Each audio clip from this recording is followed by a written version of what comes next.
sholat ini memang agak sulit. Sebenarnya bukan agak sulit, memang sulit sekali sebenarnya untuk bicara masalah tentang pelong hati. Karena tiba-tiba kalau kita jadi imam taraweh sekarang ini kan semua mungkin kepala keluarga jadi imam taraweh di rumah Masya ya. Allah. Ya ini Masya Allah luar biasa nih. Ini adalah salah satu hikmahnya ya. Ini kadang-kadang kita mau setelah ini baca surah apa ya? Rakaat ini habis ini baca apa ya? Bener, Nah itu kan bener. ada di pikiran kita gitu loh. Ini kan ini manusiawi nih. Sebenarnya gimana sih sebenarnya jin itu menggoda sesamanya gitu pada saat dia sedang melakukan ibadah. Ini bagaimana Ustaz Syamon izin?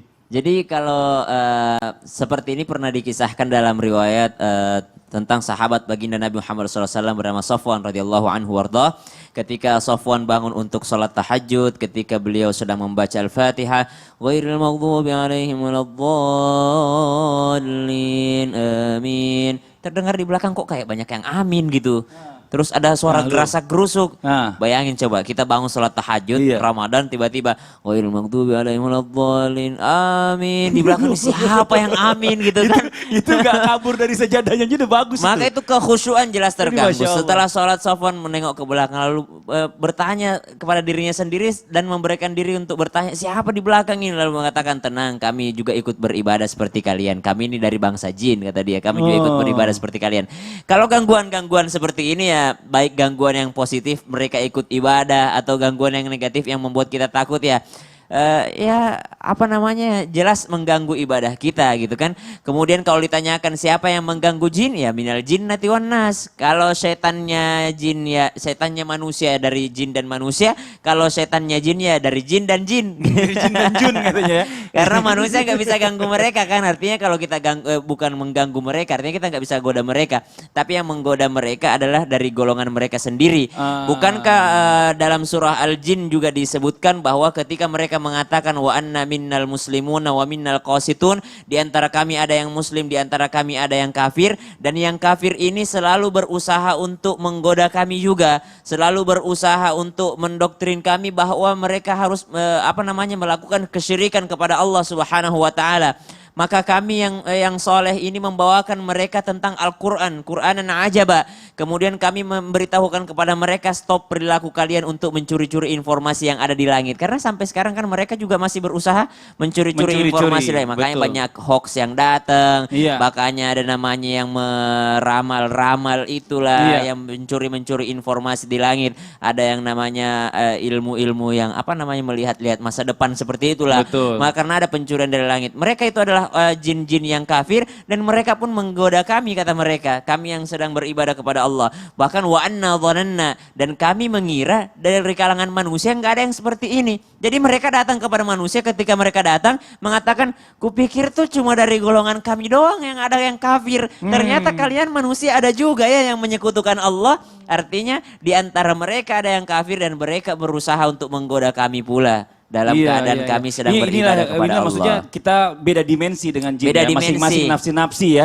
Maksudnya dunia kita, dunianya mereka, dunianya mereka. Ini Masya Allah. Tapi yang bikin saya takut itu kadang-kadang kan ada yang bilang orang itu kan nggak bisa ngelihat jin kalau seandainya nggak ada jin di dalam dirinya. Nah ini kan zaman sekarang ini kan banyak yang suka kadang-kadang ngelihat jin. Ini ada jin di sini. Aduh ini sini. Ini gimana ini? Aduh saya jadi deg-degan denger ini masalahnya ini. Ya innahu yarakum huwa wa qabiluhu min haitsu la tarawnahum. Allah sudah janjikan dalam Al-Quran, sesungguhnya mereka bisa melihat kalian dan kalian pasti tidak bisa melihat mereka. Maka ulama kita yang mungkin sering berurusan dengan ruqyah, sering berurusan dengan masalah yang seperti ini mengatakan bahwa ketika ada orang yang bisa melihat jin, berarti dia sedang ada gangguan jin. Akan tetapi ada mungkin orang-orang yang diperlihatkan oleh Allah Subhanahu wa taala karena kesolehan mereka. Contoh Abu Hurairah radhiyallahu anhu warda ketika menjaga Baitul Mal itu sempat melihat kok ada pencuri yang masuk, siapa kau kok bisa masuk ke sini? Besok malamnya siapa kau kok bisa masuk ke sini? Besok malamnya baru dikatakan saya ini dari bangsa jin. Saya bisa masuk karena kau tidak berdoa. Maka dikasih tahu doanya. Doanya adalah bacalah ayat kursi sebelum kau kunci. Ya, jadi dia bisa melihat apakah Abu Hurairah kerasukan jin? Belum tentu. Belum tentu ya. Mungkin saja Allah sengaja memperlihatkan. Mungkin ada juga di antara kita seperti itu. Karena kesolehannya Allah Subhanahu wa taala memberikan kelebihan padanya.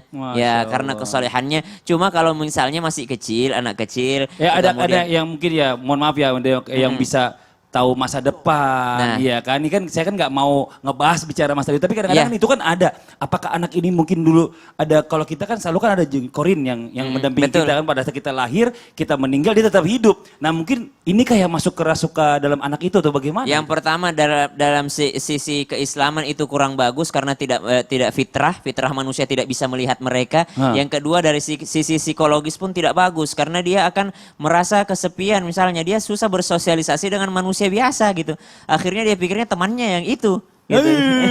Nanti kita lanjutin lagi nih, Masya Allah luar biasa nih buat jamaah yang ada di rumah nih ya. Buat nanti kita akan lanjutkan lagi, masih membahas tentang tema kita pagi hari ini adalah Ramadan I'm in Love. Nanti buat nanti sore, ini Masya Allah luar biasa nih. Nanti sore bersama guru kita. Bagus banget, ada Habib Usman ya. I'm in Love karena memberikan tausiah lewat praktek. Betul, ada Habib Usman dan juga Kartika Putri. Nah buat jamaah yang ada di rumah jangan kemana-mana, kita akan lanjutkan lagi pembicaraan kita setelah satu ini. Tetap di Islam itu Indah jamaah. Oh jamaah. Alhamdulillah.